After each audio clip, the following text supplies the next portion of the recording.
It's on? It's going. You're saying this and this. Are we on? We are on, okay. All right, we're gonna start, folks. Right this minute. And now, okay.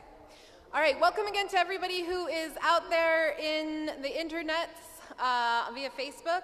And if you wanna pull up your phone real quick and share it with your friends, the Move to Amend page, and invite them to join us, please do that. All right, so our session tonight, our final session today of day one, is why we need to democratize the US Constitution.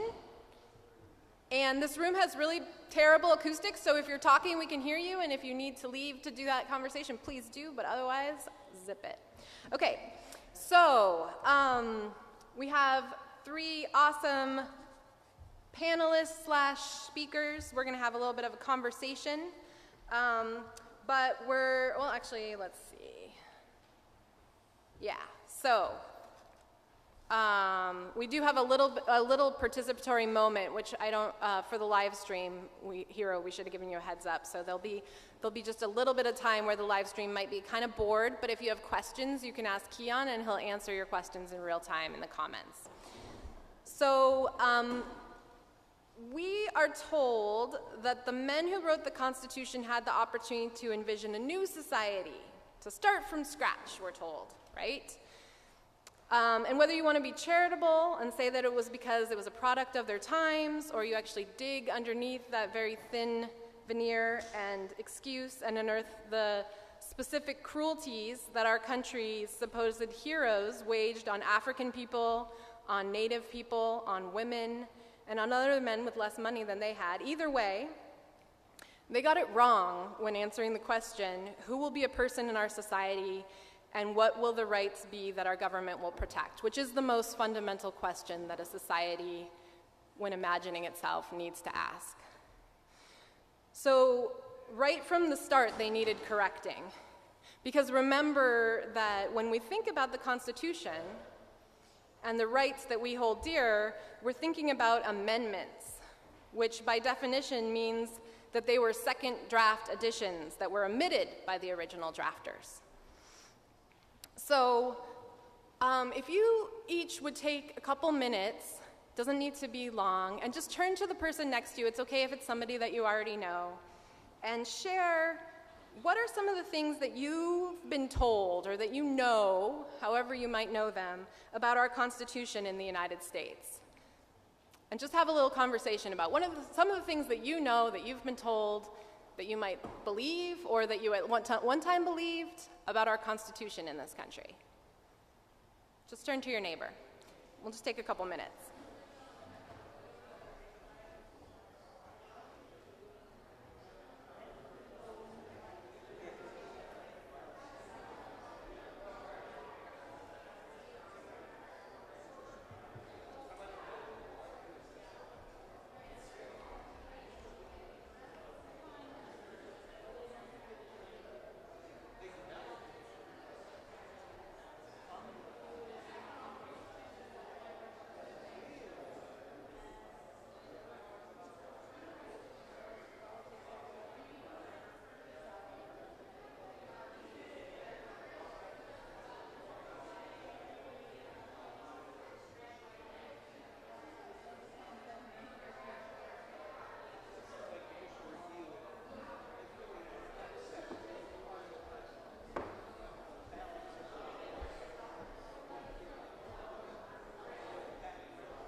couple other people who did it together.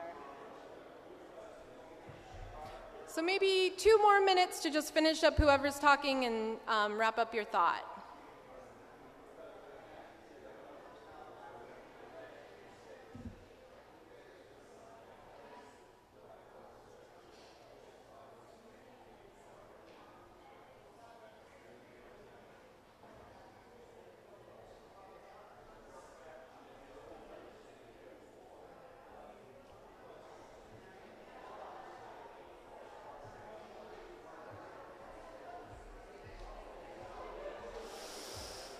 Okay, so thank your folks you've been speaking with and finish up your sentence.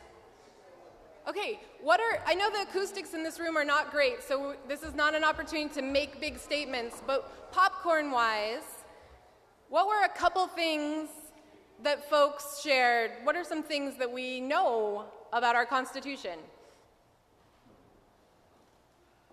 Yes?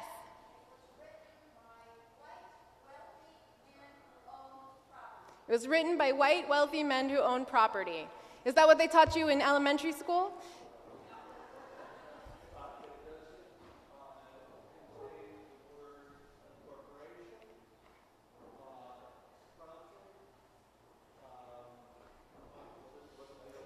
It doesn't. Okay, it doesn't contain the word corporation, profit, free trade, or capitalism. None of those words are in there at all. Okay, let's go back a little bit further, though. What are some of the things that you have been told about our Constitution everywhere? Yeah.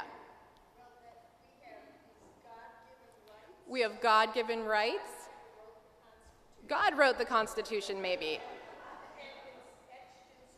It's etched in stone, like the tablets? Mm-hmm, yes. Any others? Yeah. We have the best Constitution in the whole world. Yeah. It's a human rights document. It's a liberation document. Yeah. Anything else? One more.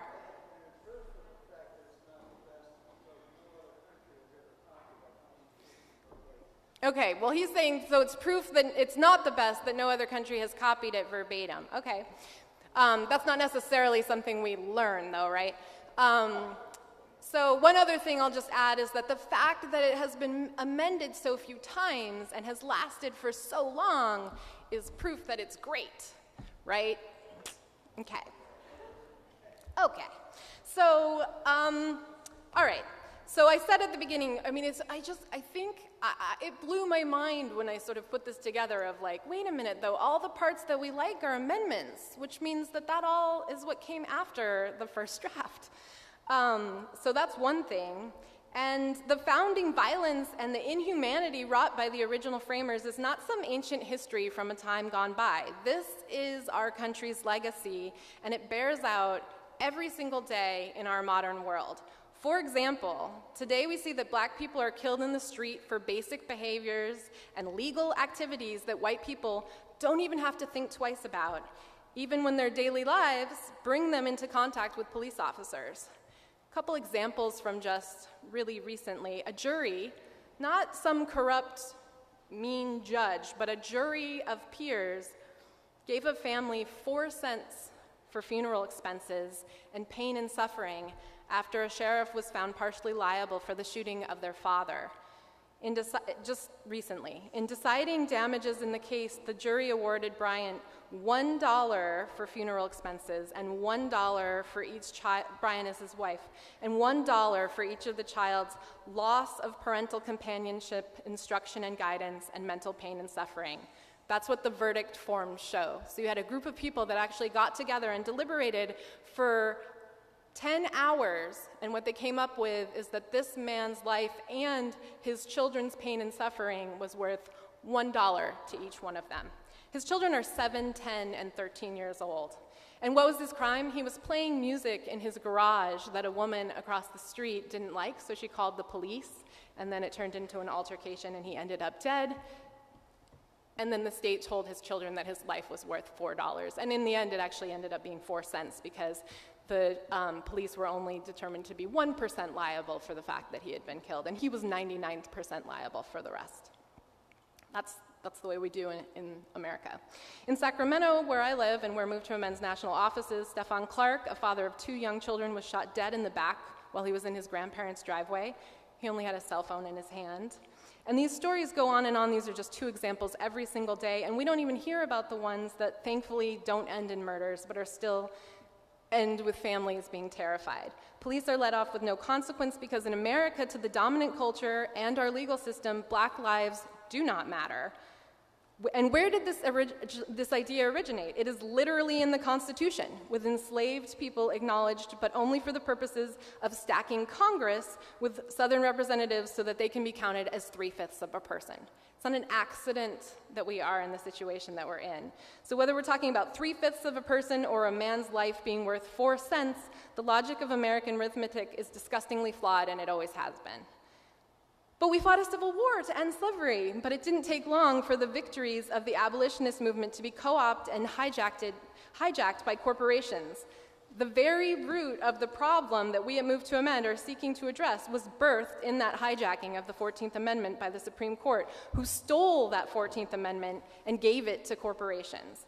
The Supreme Court then barred women from claiming the 14th Amendment to assert our right to vote, and forced us to begin the tireless trudge of working for a suffrage amendment with hunger strikes, freezing cold pickets, and police beatings along the way, among other hardships.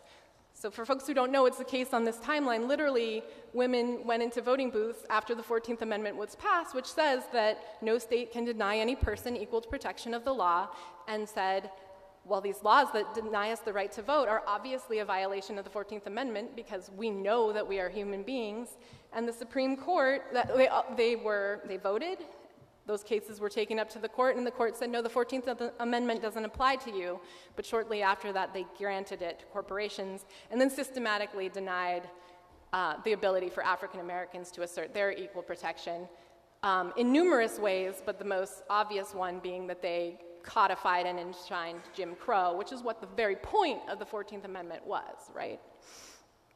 So our government acts as a colonizer to communities like Puerto Rico still, whose residents aren't even allowed to participate in our democracy, and then we leave them to die because of climate change exacerbated hurricanes, and then we don't even acknowledge their lives that are lost. 4,645 people are estimated to have died as a result of Hurricane Maria, which is devastating in and of itself, but on top of that, the US government won't even acknowledge that these people's lives ever existed or have been lost.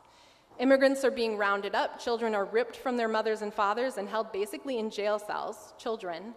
And again, this isn't just a function of the current occupant of the White House or current times. Remember that our country rounded up Japanese Americans and held them in camps. Chinese people, the people who built the very railroads that were, where the corporations that stole our Equal Protection Amendment were systematically targeted and struggled to assert their right to be recognized as persons under the law. Under President Hoover, Mexicans were rounded up and deported to make jobs for white people, even though the United States stole most of the West from Mexico. Let's see. And our history is also overflowing with examples of broken treaties that still happen today to protect the propertied interests of corporations over indigenous peoples' land rights. And again, this isn't something that just happened back in the day. This is something that still goes on today. Last year, people protecting their own land were blasted with water cannons in the freezing cold, concussion grenades, tear gas, and are still struggling under trumped-up charges and surveillance from the federal government and private corporations at Standing Rock. Labor is under attack, with no right to collectively bargain in our Constitution, and a ruling set out to come down from the Supreme Court any day. It could be as soon as Monday. That could be the final death blow to labor unions already struggling under the weight of corporate rule, and there's no part of our Constitution that offers relief to the labor movement. So our democracy hasn't been broken. It has always been fixed. It's been fixed to work for those with wealth and resources, and to make sure that they hold on to them. And to the extent that it has ever worked or any part of it has ever gone the way that it should, it is because people's movements have either amended the Constitution to assert our rights or have forced that those rights be recognized and acknowledged, and in every turn, that's still a question. So what we're going to talk about tonight is why we need to democratize the United States Constitution. And we have 3 excellent speakers with us, some of whom you already know, and a special guest. So for the purposes of the live stream, and also everybody might not know the background, so Daniel Lee has been a member of the Move to Amend Board of Directors since 2012. In 2011, he helped co-lead the campaign that made Los Angeles the first city in the United States to call for an amendment to the Constitution, explicitly stating that corporations are not people and money is not speech. In the intervening years, he's worked on issues of social justice, environmental justice, and public policy in the Los Angeles area. He currently serves as the project manager for the James Lawson Institute and was recently elected as the first Black representative and the first renter for the Culver City City Council. Greg Coleridge is Outreach Director for Move to Amend after previously working more than 3 decades with the American Friends Service Committee, where he helped coordinate, among other endeavors, Move to Amend activities in Ohio. He's the author of Citizens Over Corporations, writer of the documentary Corporation, the story of citizens and corporations in Ohio, and contributes several articles to the anthology Defying Corporations, Defining Democracy, a book of history and strategy. Greg is a principal with the Program on Corporations, Law, and Democracy, and previously served an elected term on the National Governing Board of Common Cause. And Mila Versteg earned her BA in Public Administration and her first law degree from Tilburg University in the Netherlands in 2006. She earned her LLM from Harvard Law School in 2007, and Doctor of Philosophy in Social Legal Studies in 2011 from the University of Oxford, where she was a Gregory Cooks Scholar at Balliol College and a recipient of the Arts and Humanities Research Council Award. And she's also going out of the country tomorrow, and she still came and made space for this event, so thank you very much. So we're going to let each of them answer the question, do you think we need to democratize the US Constitution? Why or why not? What do you feel is missing from the US Constitution to ensure justice and democracy? And then the last one is, we all know that the vast majority of people were excluded from not just writing the Constitution, but the legal protections it intended to offer. They're going to talk about the implications of that for our work today at Move to Amend, even after people's movements have been able to win amendments to protect a larger portion of the people. And how should this reality inform any discussions about rethinking the US Constitution and any process to amend, revise, or rewrite it? And I think that Greg is going to come up first. And then we'll turn it over to Daniel and then Mila.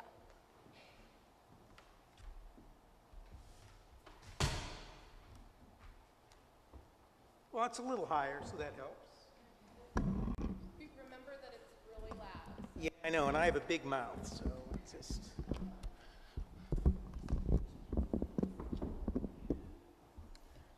Well, good evening, everyone. Thank you so much for coming out after dinner, all the more impressive on a Friday night.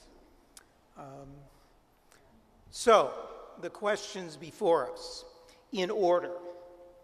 Do we have, or do you think we need to democratize the U.S. Constitution? Why or why not? Well, I think that question's already been answered by Caitlin, and probably very eloquently also among you and your table talks. You know, we have a big problem, fundamental problem in this country that transcends our political, economic, social order, environmental, ecological concerns. And that problem is one of belief.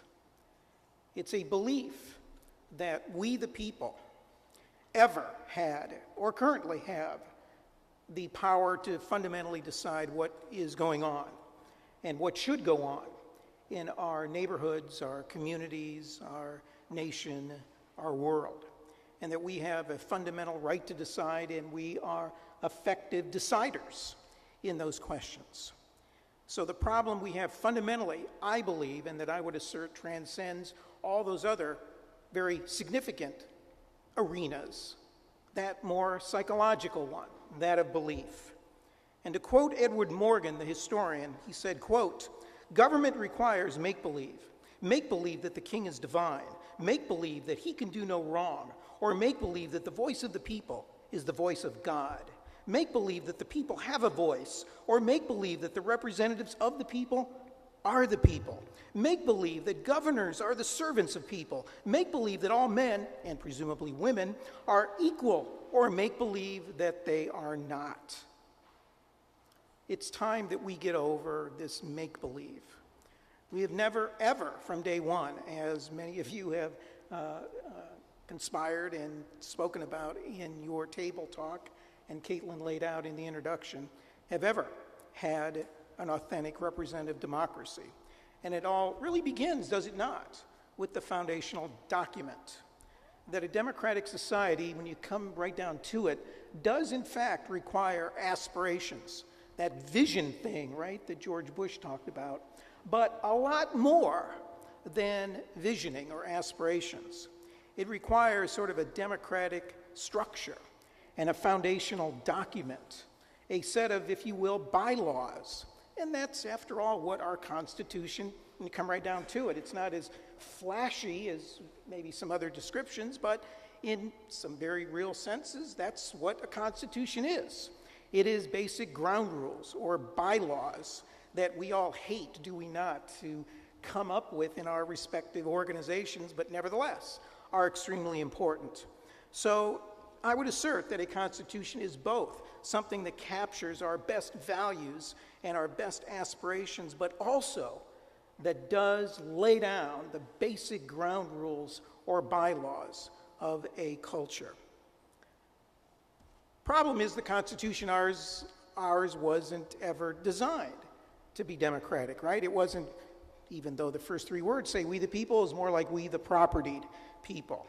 The Federalist winning fathers put trust, did they not, in the few over the many, the individual over the community, autonomy over connection, private over public, protection of property over protection of people.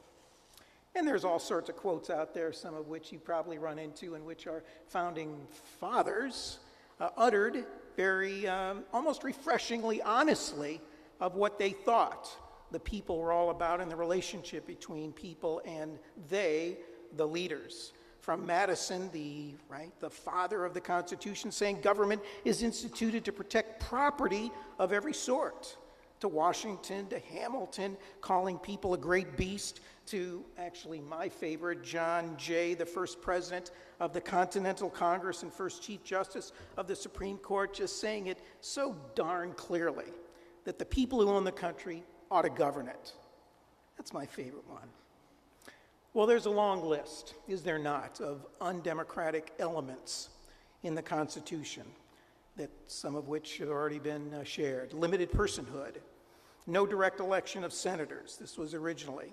The Commerce Clause, giving power of the inability of states to really control commercial enterprise. Holding citizens indefinitely without charge. The Contracts Clause, that sort of places contracts and the right of contracts over the right of people. No direct election of presidents. We've sort of experienced some of the problems associated with that, have we not? Appointment of Supreme Court justices for life, slaves being property, that thing called the Return Servants Clause, and of course the very severe difficulty in amending the Constitution. We certainly do need a Constitution that reflects the current realities and that allows people to have an authentic voice in the shaping of their lives, but that also provides protections for quote-unquote minorities, that being either a minority of opinions, of people, of lifestyles, you name it. Unfortunately, we have been captured by the founders, and because of what they originally come up with, it has been extremely difficult to make amends to that original capturing. So, that's the problem. Second question has to do with what is the opportunities to bring about change and what is missing from the U.S. Constitution to ensure justice and democracy. Well, again, I think it has to do with those two parts, both the aspirations and the actual nitty-gritty bylaws or ground rules. You know, we have this preamble that talks about we the people in order to form a more perfect union and so forth. Kind of nice language. The problem is with that it only aspires to the rights of sovereignty, but it doesn't say anything about sort of the rights of responsibility. I was told once that the problem in this country is that we have a Statue of Liberty on the East Coast, but we don't have a Statue of Responsibility on the West Coast. Because liberty and justice without responsibility creates all sorts of problems. And part of the sense of what could be included in terms of aspiring, oh, you can leave it, that thing is always hitting the ground, I swear.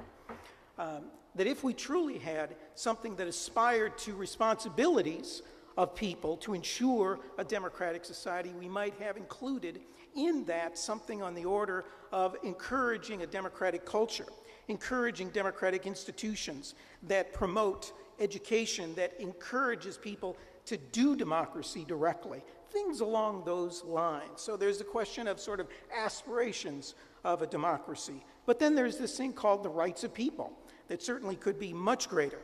Certainly the right as is contained in the Declaration of Independence to alter or abolish any government that no longer serves them. There's the rights that are contained, as many of you may know, very strongly and affirmatively contained in the United Nations Declaration of Human Rights, of which I think this December we will celebrate the 70th anniversary of. And those rights are divided into 7 categories: those of civil, economic, cultural, political, social, gender, and developmental, some of which are contained in our Constitution, most of which, even categorically, are not. Politically, certainly the right to vote, the right to have direct democracy, certainly to exclude corporations and the right of money. Having a certain right over our military institutions and intelligence agencies might be a sampling, a sliver of some of those political rights that we could have.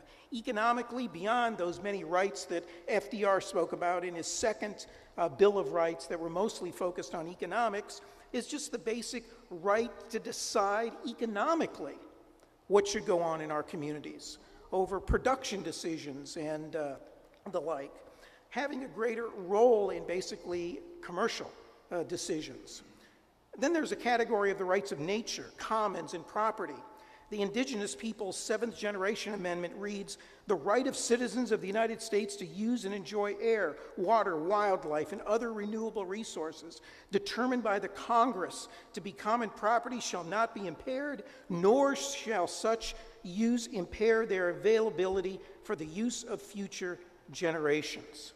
Our friends with the Community Environmental Legal Defense Fund have certainly lifted up the issue of rights of nature and promoted those in their respective rights documents at a municipal level, in their Bill of Rights, Community Bill of Rights, that in many places does contain rights of nature. The rights to endless more is one that basically exists, though not listed anywhere, but is a reality that certainly should not be a right that is going on. Certainly being able to, as we have done, to create unending goods and services, believing as we do that we live in a society of infinite growth when the reality is that we're on a finite planet, is quite problematic and needs to be fundamentally addressed. Delegation of powers and representation is a category of rights that certainly could be addressed. See, I told you it always lays down. Many states through the progressive and populist era passed things called the initiative, referendum, and recall. That exists at many state levels. We do have something called impeachment, but we don't, do we, at a national level, have anything like being able to recall the guy, whoever may be in there, and it's always been guys, has it not been, as well as the initiative, national referendums, national initiatives. Other countries have those, we don't, although many states do.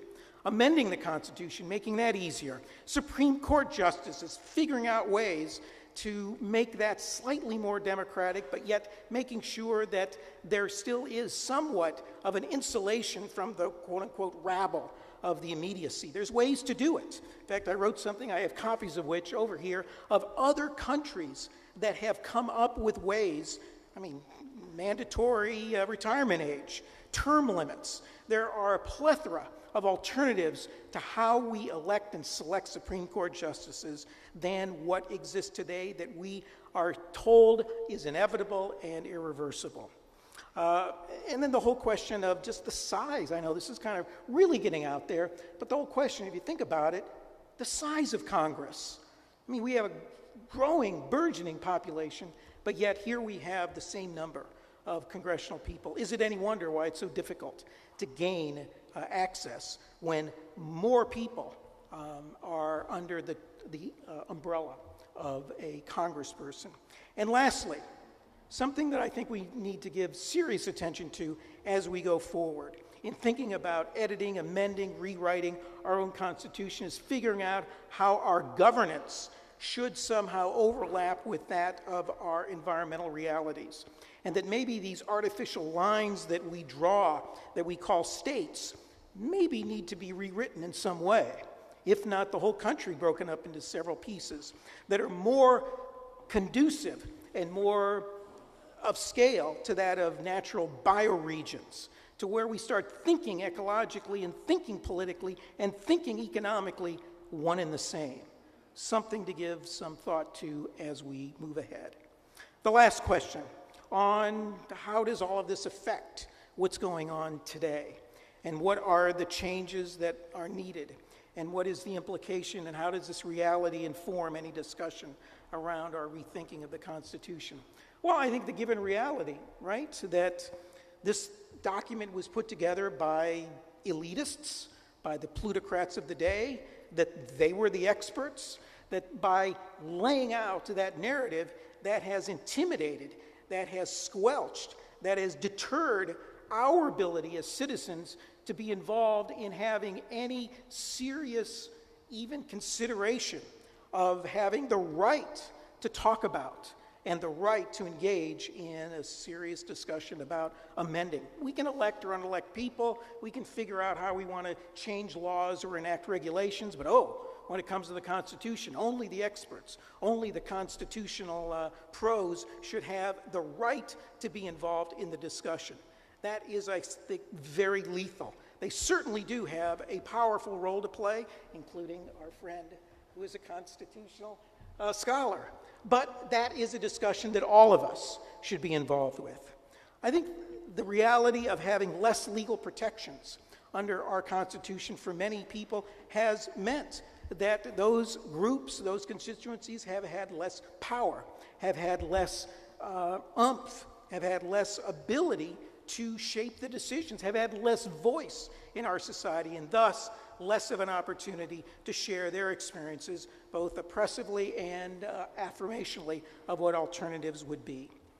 And finally, I think the whole question of having less legal protections, as many groups have had over time, has meant there's an economic term called opportunity cost. And I don't know if anybody here has run into that, but basically what that means is that when you are spending time focusing on category A, you have less time to focus on category or problem or concern B.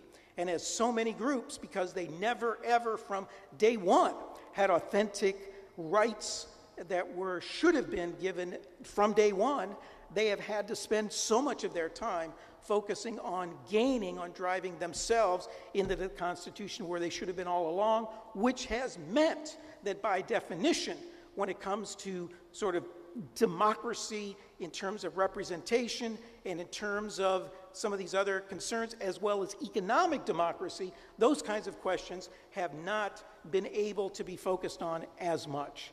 A problem, a concern, but certainly as the problems inherent associated with where we are today become ever more apparent, the reality of the wrongness and the reality of the alternatives is becoming ever more aware, ever more blatant, and while paradoxically it is a problem, it is also, my friends, an opportunity. Let's take full advantage of it.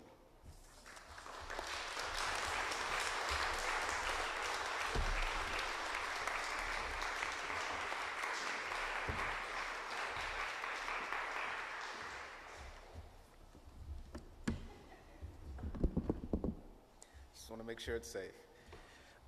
So since I figure a a lot of us on this panel are probably going to have some similar answers to these questions. I'm going to approach it a little differently. Might ask a few questions. We'll see how it goes. But I have sort of a prevailing supposition that I hope I remember to come back to. But I will start by asking people, for an example, when did most people learn to tie their shoes? Just shout out an age. 5, 4, 5, 2. Have you ever tied your shoes a different way than the way you originally learned it? You have. How many people have tied their shoes differently than the way they originally learned them? Okay, I see that's about 10% of us. I only say this to try to make a broader point, which I will get to, and which sort of gets to answering all of the questions that we've been asked to talk about today. A lot of people ask, well, you know, why do we have to amend the Constitution? Why can't we just change our practices? Why can't we just do this? Why can't we just do that? A lot of times I like to go back to the Emancipation Proclamation, and Caitlin alluded to this in what she spoke about. But supposedly the Emancipation Proclamation freed slaves. There are a whole lot of caveats in there for you historical scholars. I'm not going to get into those. But apparently, you know, that was liberation for African American people in the United States. And that, what was that, 1860? 1863, 1865, it was one of those. But I only say that to say, did things really change for African American people in the next year, next 10 years, next 10 decades? No. I think the larger point, and one of the reasons that I want to put that in context and towards answering this question, is that I want us to think about how substantive and radical the change we have to make is to get over the weight of history and practice and, you know, just the way that we're used to doing things.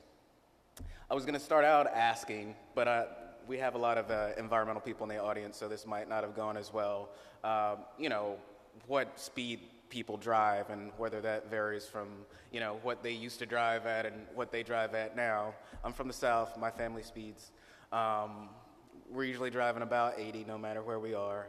But a lot of people stick to their habits, and we as a society stick to our habits without some large, one, acknowledgement that something is wrong, and two, like a large step or a large effort to change that. So in the context of whether or not, I forget the phrasing of the first question completely, but like, do we need to democratize the U.S. Constitution? I think the answer is obvious, and it's yes. I'll reiterate a couple of the reasons that we've already stated, but of course, within our original Constitution, you know, racism was institutionalized, the erasure of indigenous people was institutionalized, sexism was institutionalized, and classism was institutionalized. And a lot of people like to go back to the Constitution and back to the intentions of the Founding Fathers, some in a mendacious way, because they know equality was not baked in from the start, but others in a very realistic way because they agree with the way things were written originally. They might not say that out loud, but that's the way they operate, and that's the way our systems operate. So if we want to do something like take away corporate power, then we need to ask ourselves, what is the opposite of that? And for most of us, that would be people power. And if we want real people power, then our institutional document, i.e. our Constitution, has to be democratized. In that way, we can protect the rights of ethnic people of color, of women, of queer and trans people, and frankly, of the poor. One of the rights that we don't have enshrined in our Constitution, which some other countries have, not everyone, is the right to vote. It's something that we've spoken about at Move to Amend, something that was in some of our initial language, but it's something that's not guaranteed. And as we've seen in the elections, midterm, and general over the last few years, people are working very purposefully to limit the right to vote to certain people, to maintain their power. So when we talk about democratizing the Constitution, we talk about sharing power. And a lot of people don't want to do that because they've been in power for a very, very long time. Now, in the context of what other rights we would have if we democratized the Constitution or we rewrote the Constitution or we made some substantive changes, I think a lot of people in this room have heard us talk about them over the years. They're basically affirmative rights. Greg mentioned quite a few of them. But the right to vote is a very, very basic one. The ERA, which was never ratified, the Equal Rights Amendment, which we've done some piecemeal workarounds with, the Hetty Ledbetter Act, well, not the Ledbetter Act. I'm thinking of Hetty Ledbetter because I'm a music person. But we've taken some bites out of the apple towards gender equity and gender equality. But if we look at, the results of specifically the Me Too movement recently, but the ongoing pay gap between men and women historically, we know there's a whole lot of work to do and a whole lot more progress that we could enshrine in our foundational document. Another right is the right to housing. And this is becoming more and more, it's becoming more and more aware that this one is something that we need acutely. I live in Los Angeles County. I live in Culver City in West LA. We had a slight dip in our homeless population this year, but we have anywhere from 50 to 60,000 homeless people on the streets each night. In a city where the vacancy rate for a lot of the new luxury housing is at 20%. Some places it's at 30%. Even if you go beyond the luxury housing, if you go into subdivisions and the suburbs, you will find a number of vacancies. The problem is not supply. A lot of people, when you talk about some of these things, one, they'll accuse you of being a socialist. I'm sure some of you are. But then they'll also talk about supply and demand and the free market as if that would actually solve the problem. The problem is not that we don't have enough housing. The problem is we don't have enough political will to put people into houses. And that's something that we could change with our Constitution. Another one is the right to health care. Personally, I think I've told a lot of you, I have a lot of personal health care challenges. For the last 11 years, I have a number of different autoimmune disorders, but I basically deal with chronic pain. I'm in chronic pain 24 hours a day. I was lucky because when I initially got not diagnosed, I was still in the military. So I could use some of the benefits that I get from the military, that I used to get from the military, to actually go see some doctors. One of the things that keeps me in perspective is the thought of someone not having those resources. And that is the world that we live in. If you're very sick and you're rich, you might have to live out your life in pain. If you're poor, you die. And that's not right. So if we were to rewrite our Constitution, if we're talking about life, liberty, and the pursuit of happiness and all of these other things that are flowered around our foundational documents, the Constitution and the Declaration of Independence, healthcare needs to be an essential part of that. Because even if you've had a flu, there are certain things that you can do or not do if you're feeling well. If you're sick, there's a lot of stuff that you're not gonna do. And if you're sick all of the time, what you call life is very different than what other people call life. So that needs to be something that's foundational. Another thing, and a lot of these things, I think we've talked about them at other gatherings before, actually show up in FDR's Second Bill of Rights. So they aren't new things, and we're not the first people to make these suggestions, but we need to continue making them. We need to make them in a very confident way so that people don't push them aside. But another thing is the right to a job. The right to remunerative employment, I think is what FDR said. But this is also foundational because a job isn't just the place you go to find the money, to get the money that you need to pay your bills. A job also gives people a sense of, it takes away a sense of isolation. It makes people more social, and it gives people a sense of purpose. A lot of people think, both on our side, and our side is very mixed. I know there are Democrats, Greens, Socialists, no party preference people in the audience. And on the other side, Republicans and Libertarians, a lot of people think that people who use a lot of social services just love it. A lot of times people who are actually in these situations are in these situations because they have no choice. And not only do they have limited health care and limited options for jobs as a result of whatever it is they're going through, whether they have 6 kids or whether they're by themselves and their only interaction is from a nurse or an attendant that keeps track of them, they are incredibly isolated. If we could find a way to employ people and give them health care and enshrine that in our Constitution, say what you will about China, it's an interesting place with its own set of problems, but if you want a job, you can find a job. The other thing, and sort of a competing idea that's coming from Silicon Valley, which I think would be a great and almost in the 21st century a necessary thing to include in a new constitution, is the concept of a mandatory minimum income or universal basic income. We're sort of on this precipice where things are looking a whole lot like the Industrial Revolution, or things are looking a whole lot like the Agrarian Revolution, and the nature of work is changing dramatically. And in the same way in which, your health and your life depends on whether or not you're rich or poor, whether or not you have a job very soon will depend on whether or not you have a set of really, really specialized skills. I have a master's degree.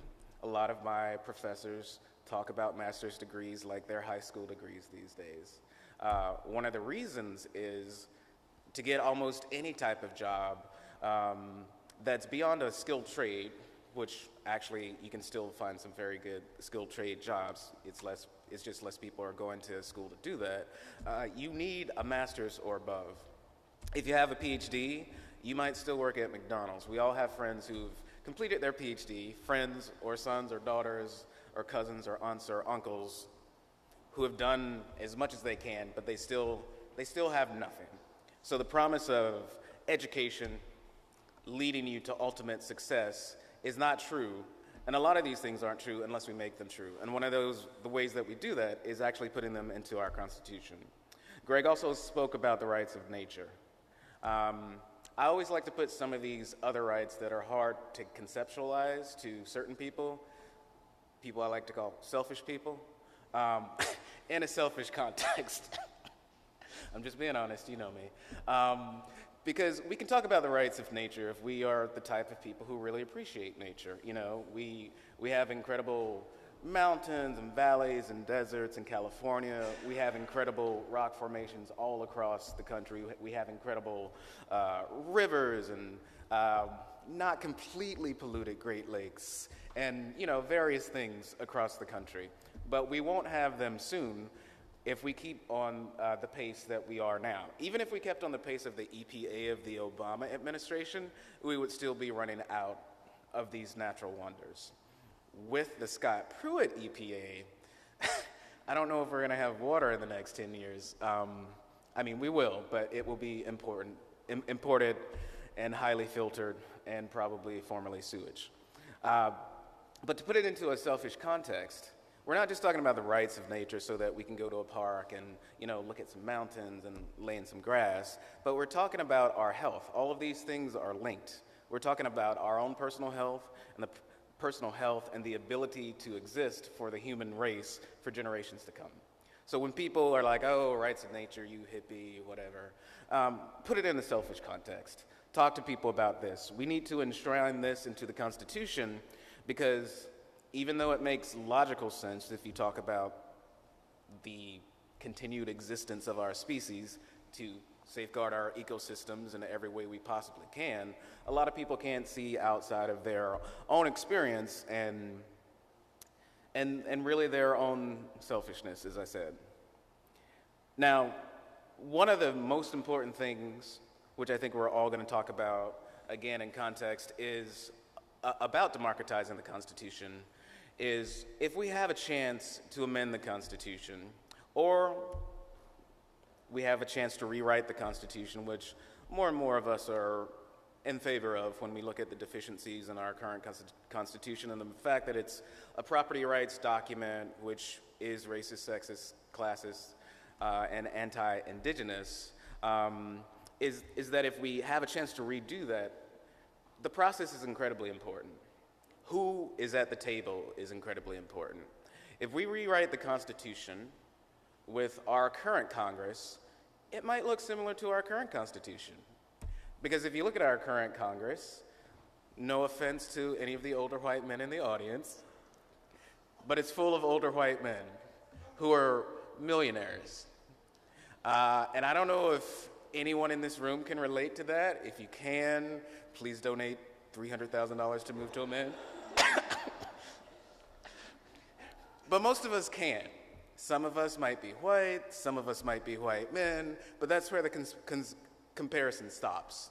So if we do have a chance to amend the Constitution or rewrite the Constitution, we need to create some structures that elicit input from everyone, not just our elected officials. Because frankly, a lot of these people were not elected by the people, they were elected despite the work of the people.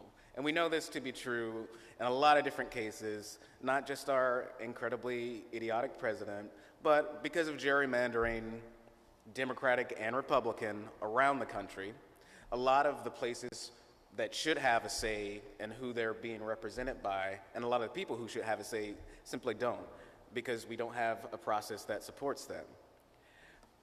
I wanted to talk a little bit, and I think Mela might touch on this, maybe not, but two recent processes, and I talked about these when we were in Minnesota last year for the Democracy Convention, a little bit more in depth. But two recent processes where countries rewrote their constitution.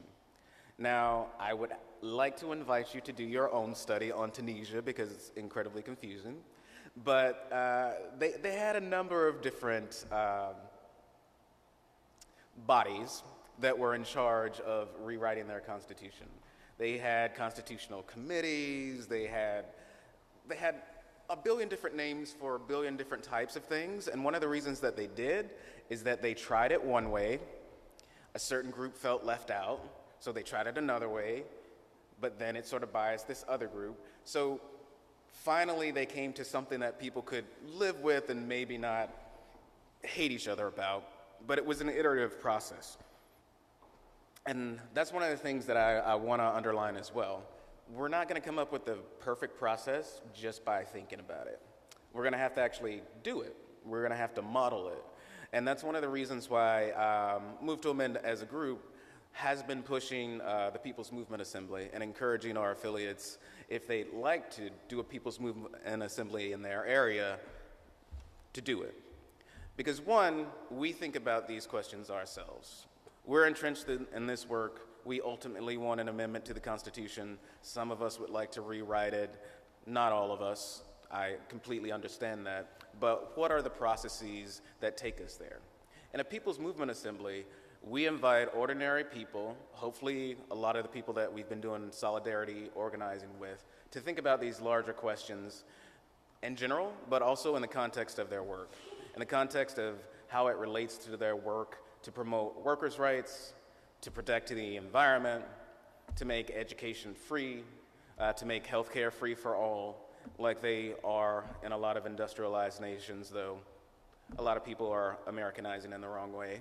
And the PMA might not be the process that gets us there, but it's the process that gets people thinking about these larger issues. We need similar structures that include transparency and horizontal organization so that we can envision greater processes.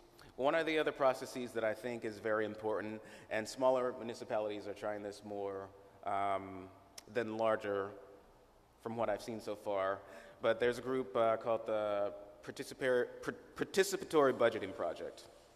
And you know, some municipalities, basically they set aside a certain amount of money to spend, but the general public, through whatever formation they have, decides how to spend that money. Other municipalities want to take that even farther and have a larger, more participatory budgeting process that goes beyond just making public comment, but empowers people to have a say on how their tax dollars are spent. Now, how that would work on a national level, or if that would work on a national level, and that's another conversation. But this process is one that both informs people how their government works and gives them the power to make decisions about how it might work in the future. And it's another process that we should be a part of when, in the context of thinking about democratizing the Constitution. Because one of the most important things about how the end product ends up is the process that got you there. If the process was completely exclusionary, if it's just the millionaires in Congress making these decisions, we might end up with something if we have some benevolent overlords, grandstanding like Bernie Sanders and, things like that. We could possibly end up with something good, but it's highly unlikely. The other example I wanted to mention was Iceland. And Keon had the opportunity to go to an event in the Bay Area where some representatives who helped construct the new Iceland Constitution were there, and he knows a whole lot more about the process. But they had a number of meetings around their country to talk about what a new constitution would look like, but they also had an online platform where people could make comments and suggestions as well.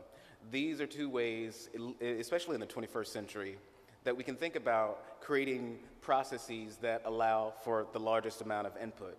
A lot of people are either elderly and can't get around a lot, so even if we had meetings in their towns, they couldn't come. A lot of people are disabled, so they aren't that mobile. So if we had an online element to a process that was focused on democratizing the Constitution, we really need an online element. Okay. So I think I said most of what I want to say. I want to wrap up by coming back to my earlier point. In order to make substantive change, which I think we all agree we need to make, we really need the type of radical change that can really overcome the weight of history. And the weight of history, as we talked about, I think as people talked about in the intro to MTA, is on fine display in our film Legalized Democracy. If you've done our timeline exercise, which goes over the timeline of corporate rights, you realize that it's more than Citizens United and Buckley versus Vallejo and Santa Clara County versus Southern Pacific Railroad. There's an entire ladder of corporate history that has built up this behemoth. So in order to really take power away from corporations, to amend the Constitution to say corporations are not people and money is not speech, we don't just need to amend the Constitution. You've heard a lot of us say this over the years, but if we amended the Constitution tomorrow, nothing would really change. We need to build a movement. We need to build a movement that demands transparency, that demands a process that includes everyone, and is bold enough to say, this is just the tip of the iceberg of the change that I want to see. Thank you.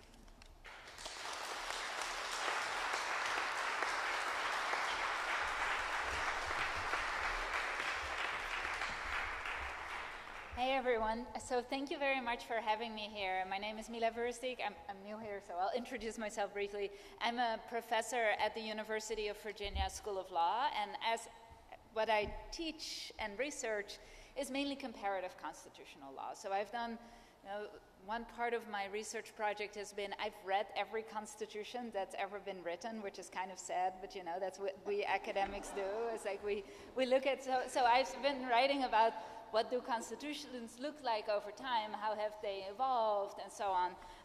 But I also travel a lot for work. So I've also, the past year, I spent time in Russia, Myanmar, Israel, Poland, and Turkey, amongst others, to study sort of how do constitutions actually work. It's kind of a depressing business to be in at this point in time, going to these countries. These are not good days for democracy globally. It's a different topic. I won't talk about that now, but it's heartbreaking in some cases. In any case, I'm not American. This is not my constitution, okay? I'm from the Netherlands originally, but I can say something about, what does the US Constitution look like to a comparativist? And how is it unusual, but because I can tell you it is. And so I will mainly focus on the different ways in which the U.S. Constitution is really an outlier. And there's three things that I will mainly focus on. So one is its age, two is the length, it's a very short document, and the third is the unusual features that it has. So I'll come back to each of those. So first, it's a constitution that's over 200 years old, right? And that in and of itself is highly unusual by global standards. So, and this is actually, there's an interesting sort of, I know the founding fathers are not very popular in this room, which is interesting to me because I speak around the countries and often they're heroes, but around the country, in this country, and they're heroes. But in any case, there was this debate between Thomas Jefferson and James Madison about how long should a constitution last, right? And Madison had this intuition, well, if it's too easy to change the Constitution, then those in power will abuse it, and they, I don't know, will maybe become a dictatorship or something like that. So we need to have a Constitution that's really hard to change. And Jefferson had the opposite view. He said, no, the dead cannot govern the living, and each generation should write its own Constitution. And sort of remarkably, Thomas Jefferson, he calculated how long a generation lasts. And he came up with this number. He said 19 years. He said every 19 years, we shouldn't just amend the Constitution every 19 years. No, we should write a whole new Constitution every 19 years. Every generation should have its own Constitution, was his view. So surprisingly, if you look around the world, right, so, and there's a team of researchers that has done this, look at every constitution that's ever been written around the world, and you look at how long a constitution lasts on average, guess what? It's 19 years. I'm not making this up. This is actually how long, on average, a constitution around the world lasts. And you see this in some US states. They still have these provisions that said every 19 years there'll be a question on the ballot asking voters whether or not they want to call a constitutional convention. It hasn't happened recently. I mean, state constitutional law scholars talk about convention phobia, so somehow voters don't want conventions anymore, but it's the same sort of Jeffersonian tradition that you see at the state level sometimes. And so every 19 years, countries write a new constitution on average, and they're amended even much more often in between, right? So on average, every countries amend their constitution every 4 years or so. I also looked at the numbers. So it's like, and then every generation they write a new one. So it's a very, very different way of thinking about constitutions, right? So it also means these documents become less venerated, right? And you can talk about whether that's a good thing or a bad thing, but, you know, the founding father will be, you know, your local congressman or whatever, people that you know. So there will be not this, it's a very different way of doing constitutions. And one of the things, so as countries around the world frequently write their constitutions, right? So in recent decades, these processes have really changed from what they used to be in the past, right? So it used to be a white man behind closed door writing a constitution, but that's not how constitutions get written anymore, right? And I think Daniel is right a lot about it. There's a lot of emphasis. One of the hardest things when you're writing a constitution today is the process. To figure out who's going to be at the table, how are you going to involve the population at large. There's a lot of emphasis on popular participation, right? So one of the models that people talk about is South Africa. So there was this constitution that was drafted by the ANC, but then there was also this process whereby people throughout the country could send petitions to the constitution drafters. And then after there was a draft, they went to all the villages, and there were workshops throughout the country. So it was this sort of really inclusive process, or that's what it's supposed to be. I mean, Iceland was that too. Iceland was amazing. What they did was they asked randomly selected citizens to give input. That was the first stage. So you would imagine getting a letter in the mail saying, "Congratulations, you have been randomly selected to be a founding father." Right? It's pretty amazing. Iceland, however, the way it's ended up is it failed. I mean, so they had this amazing process. They wrote this beautiful concept. So they had all these truck driver, computer geek, hamburger guy. They wrote the Constitution, and then they had Facebook and social media, and so they had all the social media as well. They wrote this beautiful Constitution. The last step was Parliament had to approve, and they voted it down. So, yes. So there is a lesson here, right? If you bypass elites too much, it may actually not pass, right? So, but that's the sad aftermath of Iceland. But any case, so U.S. Constitution, right? So most constitutions today are much younger. They're about 19 years on average, right? And they are written in a much more democratic manner, right? It has to be, because the world has become more democratic by and large, right? So that's one thing. Second thing about the US Constitution that makes it very, very unusual is its length, right? It's only like 7,000 words long or something like that, 7,600 words long. And maybe that's okay, except what it does is that it gives a lot of power to the courts, right? If you don't write a lot of detailed things in your constitution, then the courts are going to have to figure out what it means. So just by virtue of the shortness and the briefness of the document, it's a remarkable delegation of power to the judicial branch.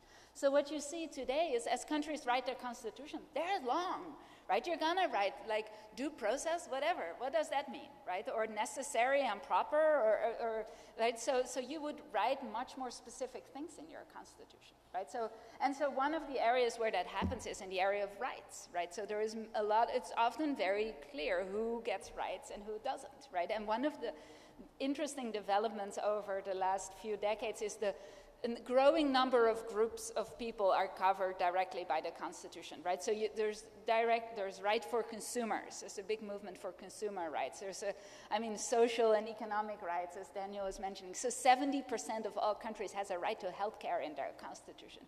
It's not such a crazy idea, right? Or a right to a healthy environment is also an increasingly common right, but also right for elderly. Right for disabled people, right for HIV/AIDS positive people, whatever. Like there is this sort of sense of directly enumerated who's protected by the Constitution and who isn't. It's not common to write corporations into the Constitution. In fact, no countries do. But of course, the jurisprudence varies, so it's a different question. But in any case, the briefness of the document in itself makes it open to interpretation and gives a lot of power to the courts, right? So that's, and then finally, I think the third thing that stands out about the US Constitution is just these somewhat weird, unusual features in it, right? The right to bear arms. Actually, somebody mentioned earlier about the extent to which the US Constitution used to be copied. So in the 19th century, it was a document that was actually copied in Latin America. There was these jokes about how they had the same typographical errors when they translated it into Spanish, and then a lot of countries had the sort of some version of the US Bill of Rights and different features of the US Constitution. But they amended that, right? Because like the right to bear arms is actually a right that used to be somewhat common and has gradually been taken out in most countries because it turned out to be not such a great idea, right? So you see, if you look at the US Constitution and compare it to other constitutions, so it has the right to bear arms, which is strange. It does not have an explicit equal right amendment or provision for women, so no gender equality provision. It's like, I don't think there's any other, even Saudi Arabia has gender equality provisions in its constitution, which is like, so it adds up as being an unusual document that has unusual features. And as a result, it's also an increase, so as countries are rewriting their constitutions, often, right, because they do so every 19 years, they often look around the world for inspiration, what's happening, and some countries' constitutions are models for a region or for the world, right? So South African constitution has been widely studied and emulated in the Southern African region, for example. The US Constitution used to be such a model, and it is no longer, right? So it is not a constitution that constitution makers turn to because it is such a highly unusual document. It's not a modern document. It's very much out of step with global standards.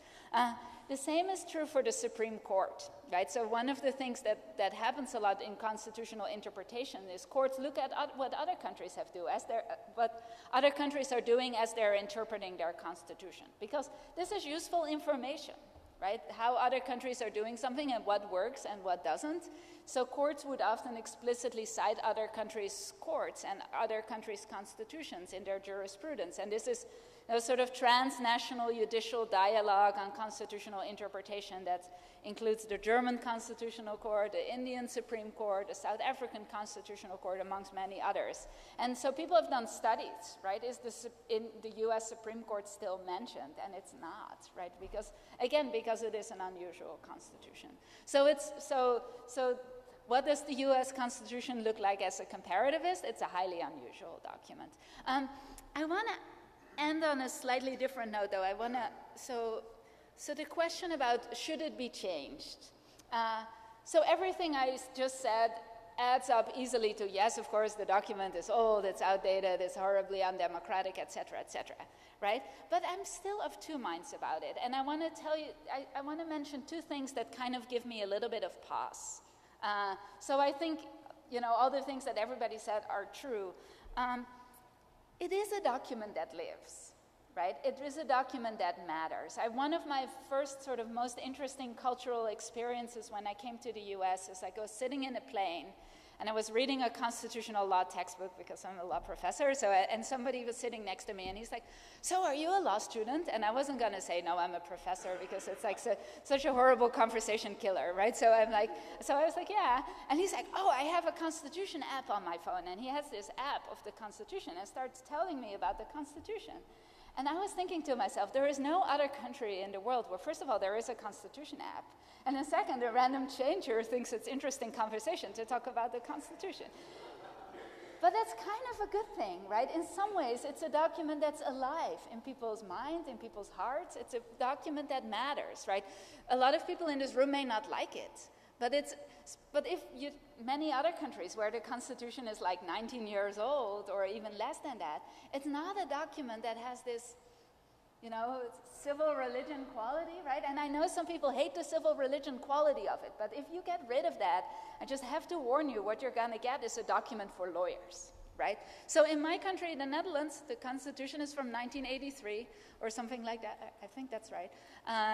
And nobody cares about it necessarily. It's something that if you study law, you'll know about the Constitution. Doesn't make for interesting dinner table conversation. It's sort of more technical, it's longer, right? So I think this is, and it's something that's special about the US. So I just want to, maybe amending is the way to not losing that versus replacing. Second,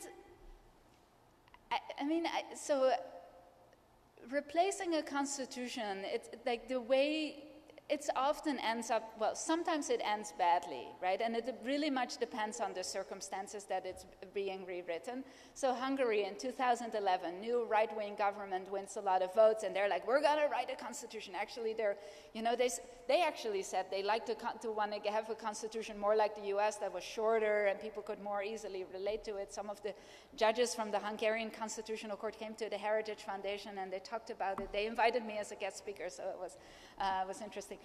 In any case, but the documents end up being the end of democracy, right? It was horribly abused, the process, and basically stacked the deck against the opposition. So Turkey, right? Recently, a number of constitutional amendments that were abused. So it depends. Like constitutional change can also be abused if it is not done through the right process, which comes back to the point of process, right? If the current Congress is going to change the Constitution, you'll do the math, right? So I think that's, yeah. So I guess those are my two sort of things that give me pause as somebody who studies constitutions, especially on the question of replacement, I guess. But okay, I'll end on that. Thank you.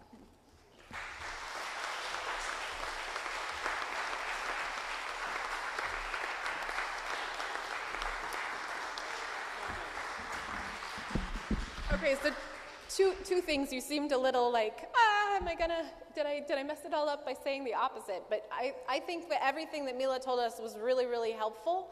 And one thing, I appreciate how politely you let us know how Neanderthal-y our document is. Appreciate that in this country. But also, I think she makes the point of why it's so critical that we build this movement for power that is clear about what our goals and values are, so that when we fix the Neanderthal-y problems that we've got, we're not moving backwards. as the Congresswoman mentioned earlier. There are people who would like to move us backwards, and we can't just, but not talking about it is not the solution either, because they are talking about it, and we need to be clear what our vision is. And so we will be revisiting that question throughout this conference, and we're so excited in this moment that it really feels like we as a larger organization are really ready to start to tackle how to do this. Keon and I were just in Santa Clara, down in San Jose, just a little bit south of us, and two folks who were here, kind of came up to us after and were like, amending it just doesn't go quite far enough. And we're like, newsflash, that is what we have thought all along. That is the reason why we're working on this amendment campaign.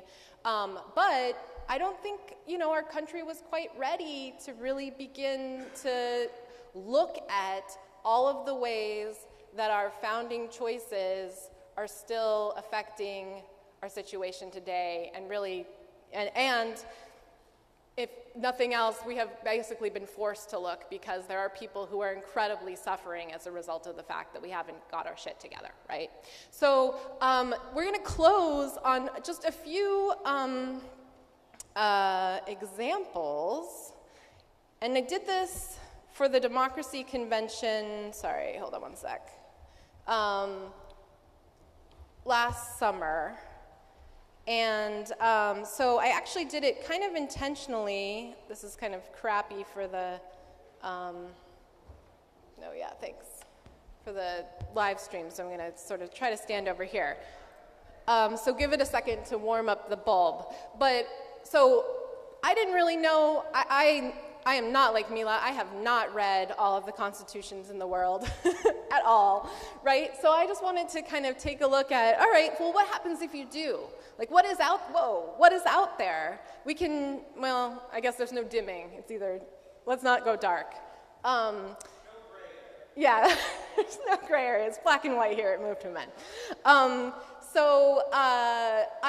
I'm calling this a pretty random sample because I literally just thought of a country and then went in and looked, okay, well, what does their constitution say? And just grabbed some examples. So this is by no means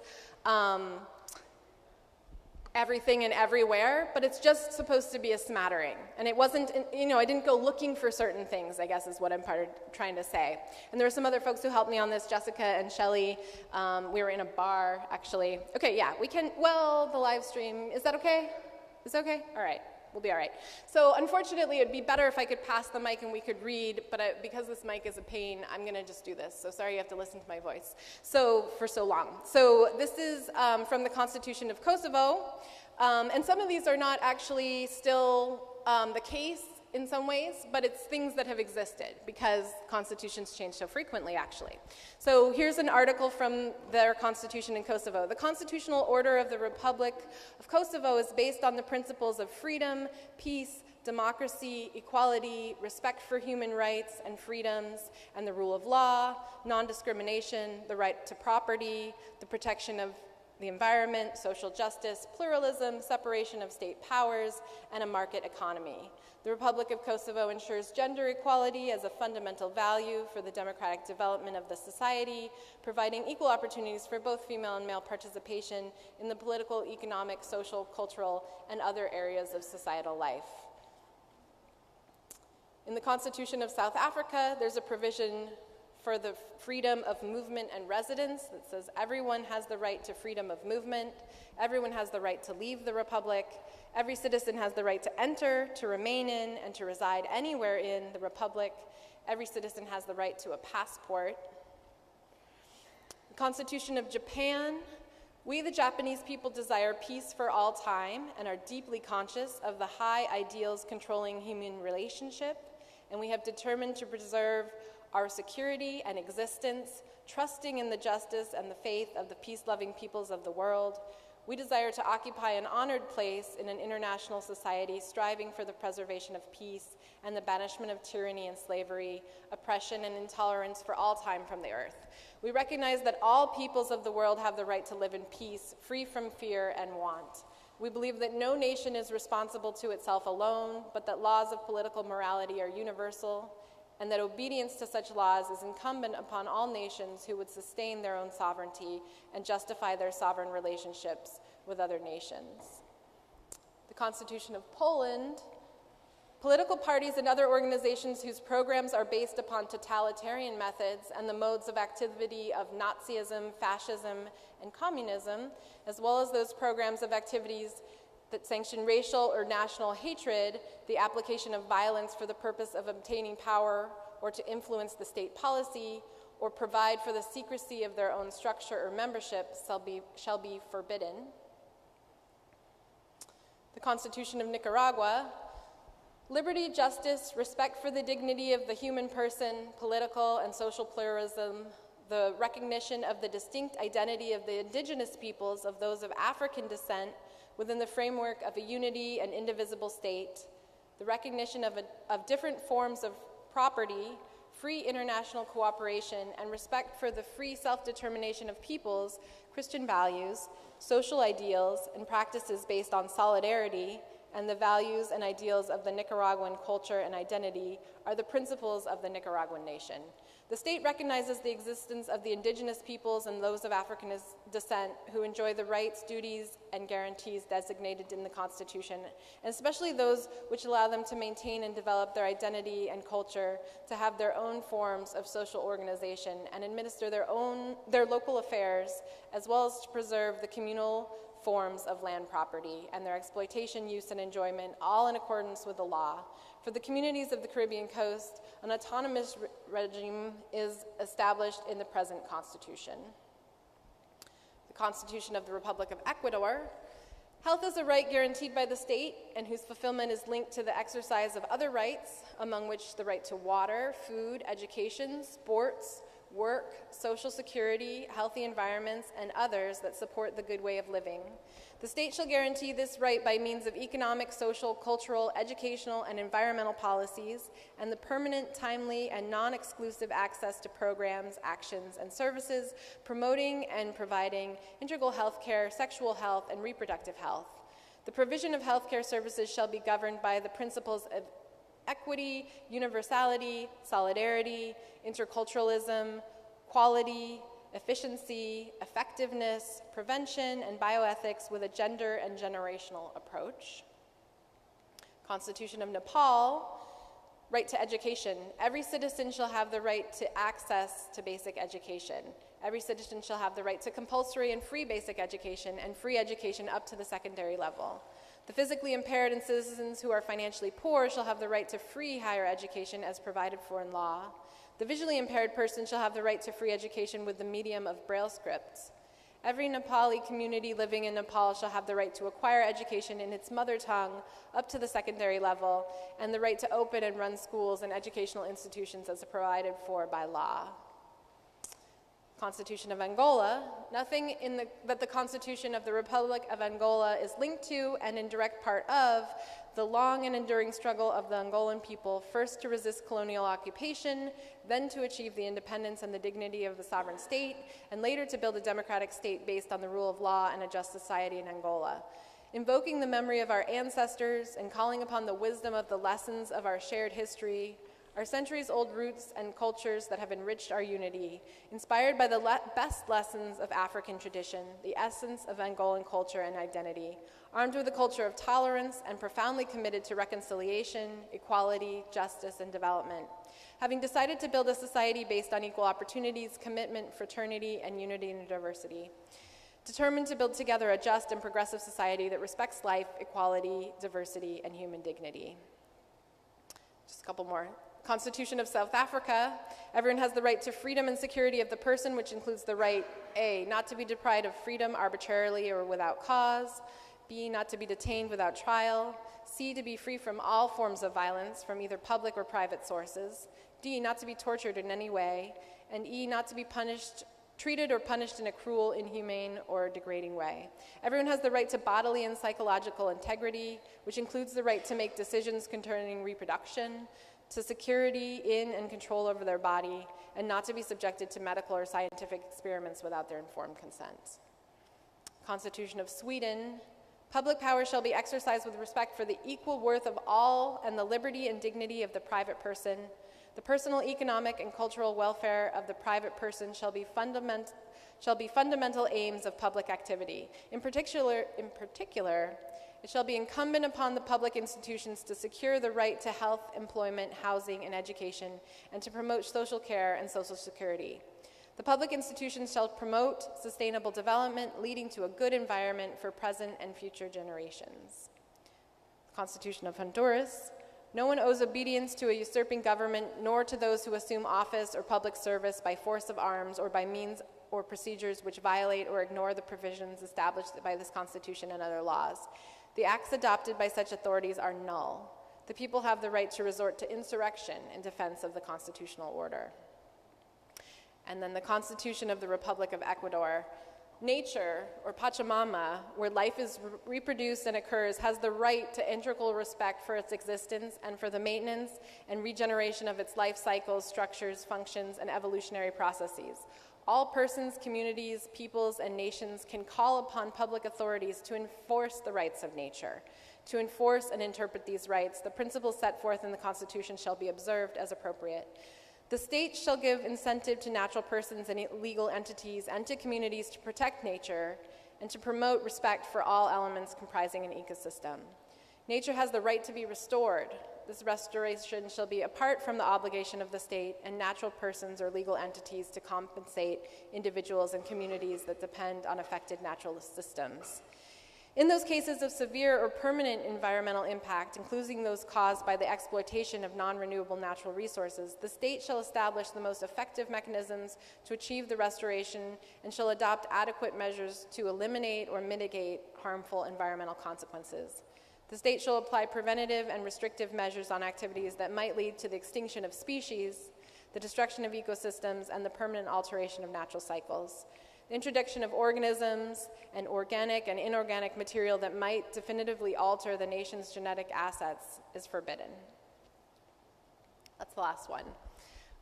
So one thing I want to say is that I was just looking for random language, right? So many of these countries might not follow through on these ideals. They're words on paper unless we make them true, and that's true in our country as well, right? But just, for me, it was incredibly inspiring.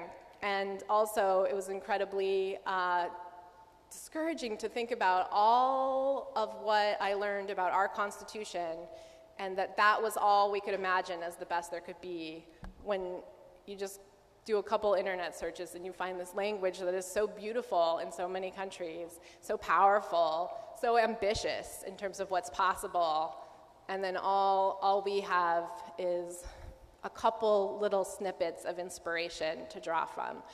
But the good news is that that's just our Constitution, that's not our country, right? That's not our people.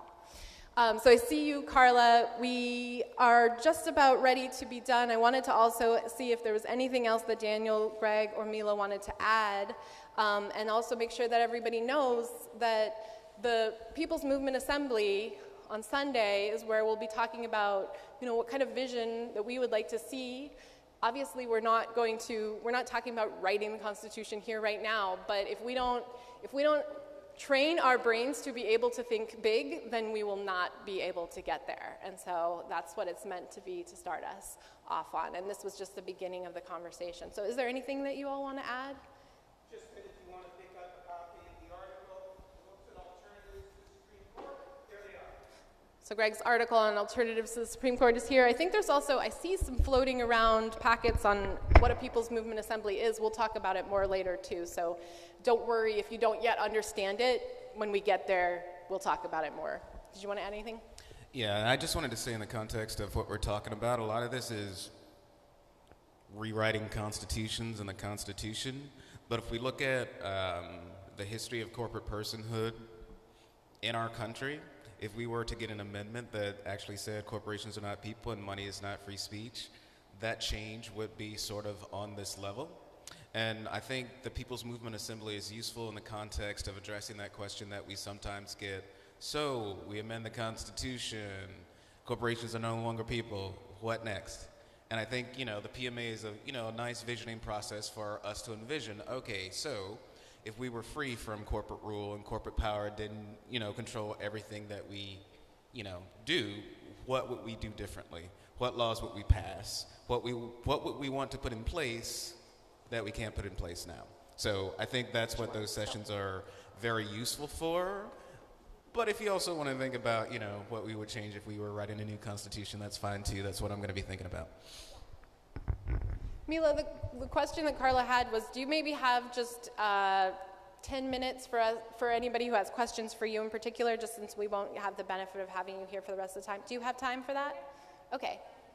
Okay, and Carla has a question for you. So this is only questions to Mila, and it's late, and she needs to get on a plane early in the morning, so let's keep it to questions, no grandstanding or comments, okay?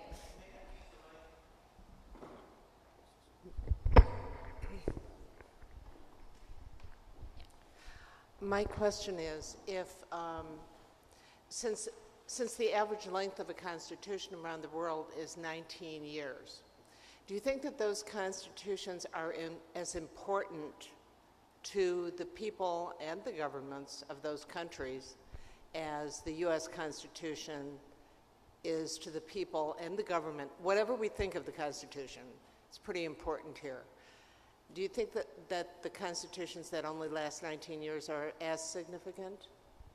No, I think the answer to that is no, they're not. And that's one of the problems, right? So, it's what I was thinking when I saw these countries, that it's easy to pull beautiful language, but that beautiful language doesn't necessarily mean anything, right? And I think, it's what I study, right? So constitutions often don't work. They're easily ignored. And there is this sort of puzzle, right? Why does a president that has all the power and has the military, follow this piece of paper, right? Why? And in the U.S. that works for some reason. I don't know exactly why the president, by and large, respects the Constitution for now. In any case, or maybe, that's it. But in many countries, it's remarkably easy to ignore the Constitution, right? And I personally believe that one of the reasons the U.S. Constitution works, as in it's being upheld, is because people care about it, right? There is a certain sense that if the president were to commit a blatant constitutional violation, that would upset all Americans, right? Because everybody cares about the Constitution. I don't know if that is true in this day and age, but ideally that would be the case, right? And if people are indeed really upset, then it becomes really costly for a president to ignore the Constitution. And in other countries, if the Constitution doesn't live in people's minds and people's hearts, right, and they're not willing to go to bat for it, it just becomes far easier to ignore it, right? Which then, that puts you, I don't mean to be provocative, but it puts you in a sort of difficult position, because I completely understand the desire to amend, but maybe the most precious thing you have is that it's a document that people care about, right? Which other countries, they have the beautiful words, but they don't have a document that people care about. I don't know the answer to the question. So maybe somewhere in the middle, though. We need to care, and we need to make it say good things. There's something to it being a civil religion that is very powerful, even though it's weird and problematic and all these things. Okay, so we've got a few more questions. So if you have a question for Mila, raise your hand. I saw John and here, and we'll just do those three, and then we'll be done. Okay. If the U.S. is no longer seen as a model for foreign countries, is there any particular country or countries whose constitutions are seen as a model now? Yeah, it's interesting. It's easier to say this for the courts themselves. So we know the South African Constitutional Court, the Canadian Supreme Court, the Indian Supreme Court, the German Bundesverfassungsgericht, or German Constitutional Court. They are all quite influential around the world, and they're followed and they're studied. So what is the latest constitutional model changes a lot, right? So one of the countries that is, like Ecuador, it's arguably the most beautiful constitution in the world, right? Trees have standing. You can actually bring a case on behalf of Mother Nature or a river, right? It's beautiful in some ways, right? Because trees cannot go to court themselves, so somebody can bring a case on behalf of a tree. So there's a lot of interest in studying Ecuador. Another country that is widely studied these days is Colombia. Colombia has a really strong constitutional court, and it's been doing a lot of really important work in the area of social rights, right? It's been fixing the country's healthcare system, basically, case after case. Hundreds of thousands of healthcare cases. I mean, you know, these courts have huge dockets, and they decide healthcare cases for people, right? So these are countries that are influential in constitutional terms. Their constitutions are studied, their courts are studied, but it also shifts, right? Because Ecuador, people are now talking about Ecuador's rights for nature, and it's possible that other countries will start following that as well. So, yeah. So my question is a little complicated. When you are studying all these constitutions, are you seeing that the character and the culture of the people do play into it, and therefore, just now, we are so messed up? Would that cause a problem? Like, there was a comment about artificial intelligence, and if the US people create artificial intelligence, it might reflect a really bad situation. Likewise, are you worried about that? Question one. Two is a quick clarification. Did you say no other constitution has the right to bear arms, or did I not hear that properly? Those are the two. Thank you. Under right to bear arms, I think there may still be 2 or 3 left. I have the numbers somewhere. It never was a lot. It used to be about 10%, and now it's close to 1% of all countries. I don't know exactly who the others are, but it's not many that are left. So that's so the question on culture and the Constitution, it's hard, right? I'm not sure if I have a good answer, but part of my answer is if we call something culture, we need to study harder, because it's never really clear what culture means, right? The term is used to study other countries, and then when we don't understand something about a country, we're like, oh, that's their culture, and no. Try harder, right? So, but do constitutions vary across countries following sort of demographic traits or things that are unique about countries? To some extent. I mean, there is a lot of borrowing in constitution making. So a lot of countries, and this is not true for the US, but like many countries' constitutions are remarkably similar to one another, right? And that's in and of itself a puzzle. Right? And especially when it comes to the Bill of Rights. So when one answer is, well, there are certain universal human rights that all human beings, no matter where they are, deserve to have, so they shouldn't vary, right? Everybody has healthcare, housing, education, and then there's the other view, right, that maybe this should vary across countries, and it doesn't very much, right? So I think culture plays a relatively small role in constitutions in that respect. Thank you. In this room, we are working on an amendment, but at the same time, we are rather nervous, I think, about the thought of a constitutional convention that would drastically change or redo the Constitution, because we know there are other parties working on this that would come up with a completely different constitution than we might envisage. Some of the other countries that redo their constitutions must have some of the same concerns or wishes on one side or the other. How do so many other countries manage to rewrite their constitutions without having, apparently, the level of conflict and challenges that I think we envisage for ourselves if we were to try that? Well, yeah, and it's easy if you're Iceland, right? It's because it's one of the smallest, most homogeneous countries in the world, right? It turns out it's easier to get consensus that you want broad popular involvement, and you trust the truck drivers to write the Constitution, right? Although it failed in the end. But the more divided a society is, the harder this is, right? And there's many parts of the world where countries are deeply divided along ethnic, religious, or ideological lines, and the US is moving in that direction, right? It's becoming more and more divided. So the more divided, the harder it is to write a constitution, right? And I think sometimes you see that this just doesn't work. One group manages to seize the moment and entrance its own interest into a constitution, and then the other group just loses, right? So that happens a lot. So the trick is to do that in such a way. So the consensus is something like writing a constitution. The process is like an hourglass shape. You start with very broad popular inputs. Then there is a smaller committee that drafts, because you can't have, like Kenya, try to do it with 600 drafters, or there's examples of countries that have really large assemblies, but it's usually not a good idea. So it becomes smaller. You have a smaller number of people that write it, and then you go back into the country, and then you go broad again, going to the villages, going across the country, doing the workshops, and then you get input again.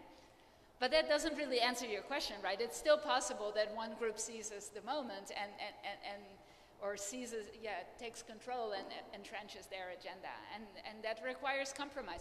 I mean, there's this fairy tale out there around in sort of constitutional theory that constitutions are written in constitutional moments when we set aside our ordinary political views and we think and deliberate in the common good. But I think, and we'd like to say that, right? But I don't think that describes reality of constitution making very much. So, yeah. So it's a difficult question. I think it's about compromise, but in a realistic way. Yeah. And sometimes, actually, here's another thing. The more divided societies are, the longer they keep their constitution, because it's hard. So it's easier when you're Iceland.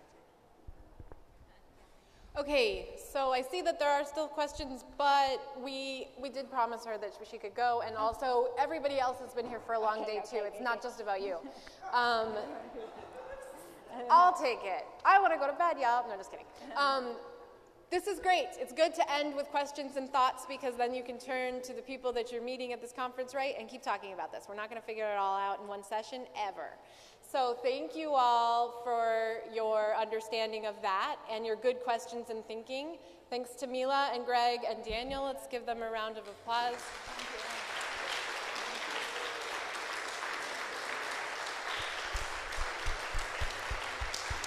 And also, thanks again to the folks at Free Speech TV for helping to make this a conversation that more people could be part of than just the people in this room. So we'll see you all tomorrow. Sleep well.